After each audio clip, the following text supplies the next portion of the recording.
The last time that we spoke, I had asked you about marijuana being a Schedule I drug and if the federal government had any plans to remove it from a Schedule I so that federal money could be allocated to it to research it, to see if there is any medical benefits, because as you are aware, in the state of Maryland, they approved marijuana for medical purposes.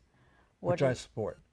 You support that? Yeah. Do you support moving marijuana from a Schedule I, just mainly so it can be studied? The answer to that is, in terms that'll affect the penalty as well.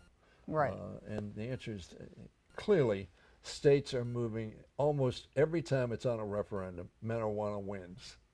Well, according to LEAP, more than 70% of the adult population across the United States voting population has voted to legalize marijuana Right. in one form or another. Every time it's on the ballot, almost invariably it wins. So Right. it's obvious that the people believe that it ought to be made, if not a favored product to use, nevertheless not an illegal or criminal Right. product to use. I think that probably makes sense, although I will tell you I have not been in the forefront of that effort. I don't smoke. I don't smoke because I don't think it's good for my health, and I urge others not to smoke. Can't be good for your lungs. Right. Right.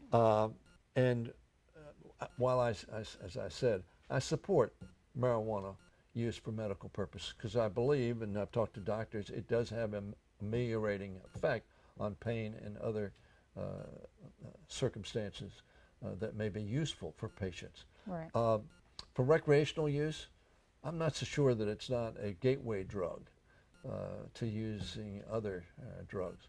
But having said that, it's obvious that the public thinks that we ought to treat it in a much less criminal mode. And At least research it. And research it. And of course, you know, Colorado now has, and other states Right. have legal sales of marijuana.